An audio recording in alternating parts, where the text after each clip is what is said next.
37, lavender argonite, environmental healing. It heals your personal environment and raises the vibrations of this planet. You probably are on like a spiritual, like a soul path here. You might do like mission work, or you might you could be like a real advocate for spirituality in your community. Self-understanding, become comfortable in your own body and environment. You incarnated to be a guardian of the planet. You are a vehicle for purifying and healing the earth, reminding others that it is sacred. It is a sacred living being to be treated with respect. You could be like an environmental advocate, or you could work with something environmental. Pay attention to where you live within yourself. Do your inner housekeeping and nurture yourself. Become a vehicle for the healing of the environment by opening yourself to higher vibrational energies. Don't participate in anything that despoils the planet or diminishes its resources. Work with your power animal and nourish your inner being. Take no risks and avoid excesses.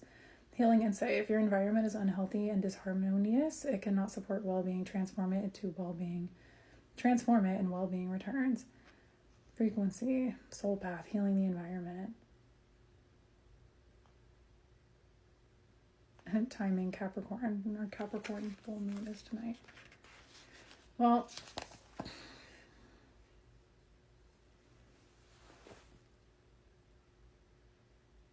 this person could have been involved with some kind of like community service that has to do with the environment, or it could be that like this person was working in a program, or that this person is trying to undergo some kind of transformation here. And I do think this person wants to let you in on this.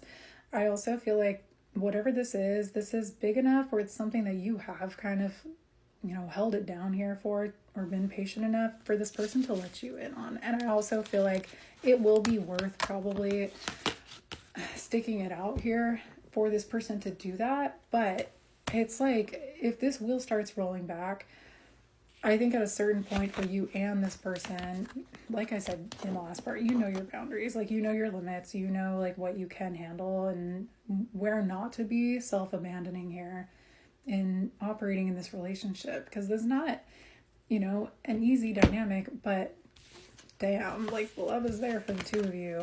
I feel like we talked a lot about how your perspective or your feelings about this relationship in terms of like how hard it has been when it has been hard, like the difficult parts of this relationship.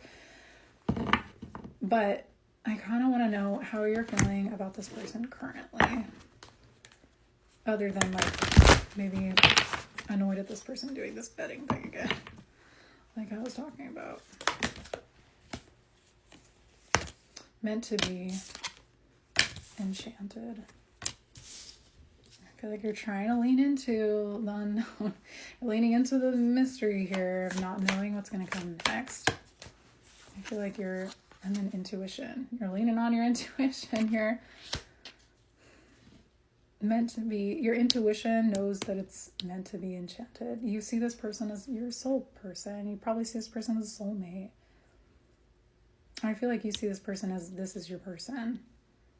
I want to say it took you a lot of digging to get to understand and like really get down to the depths of like understanding this person, because I think that they didn't make that easy for you. I feel like you're understanding this person, including others. I try to include other people as much as I can. When someone seems lonely or left out, I remember how hard it feels to not be included, and then I make their day by being friendly. Does anyone know of a people who got left out party that they can invite us both to? I feel like compliments. It doesn't cost anything at all to give a compliment, and it feels amazing to get one. Today, I will make people feel great by giving them a compliment, and when they say, "You're great at giving compliments," I'll say, "Compliments are sort of my thing. Can you find something else nice to do, please?" Including others and compliments. I think right now, I feel like right now you might be feeling some love for this person. I'm not gonna lie. I feel like thank you. Aww. I feel like lately you maybe have been trying to, it's like maybe you've been picking up on this person having these doubts. And I feel like maybe you've been trying to show this person like no, you're not going to feed into the same level of doubt that this person has. You're not going to give them reason not to trust you, but you're also not going to like, I feel like you changed your method and how you operate with this person as to like not being overly cautious about reassuring this person. Like the less that you kind of feed into whatever this person's fears are, we have avoid drama, the less, and then face your fears. You've learned from the past. You know you're working with here. This person's lucky to have you. Strength. I am strong, and when things are hard, I know I'll be strong enough to get through them, or at least go somewhere secret and cry until things aren't hard anymore. Is anyone using that corner behind the couch? Like you're trying to stay strong for the situation, for this person. That strength card, it did show up. It did show up like you're trying to sort of be patient here. But I do think that there's still like, I think part of you is fighting this, and it's understandable. Because it's like, where is this person, right?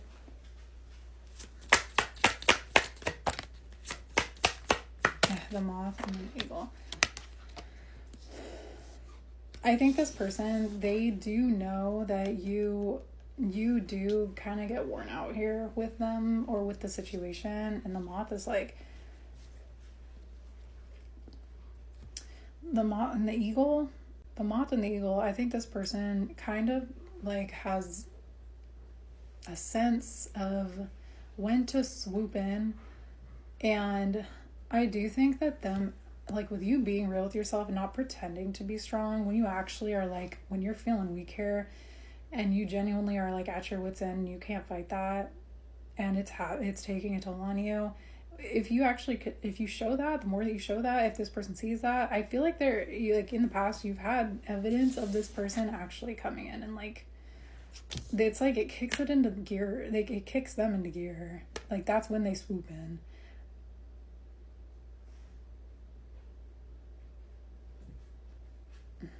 I feel like you both have mirroring fears right now about someone. Like I'm seeing this as like the easy solution and a karmic person, of them just going the easy route, because this is not an easy relationship. This has not been whatsoever.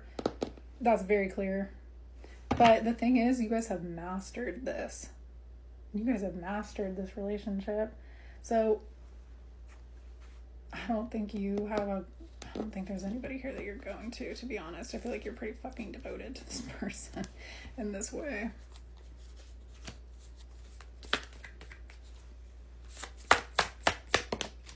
The elk. You could have kids with this person. The elk. You could want kids with this person. I feel like you're proud of this person. Damn, there's nothing but good things that's coming out for like how you're feeling about this person right now. The wolf, your alpha, your leader, the one, right? Your strength, especially with that elk. Your stability.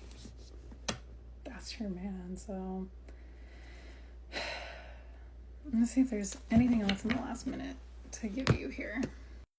The initiation, rite of passage, crossing the threshold.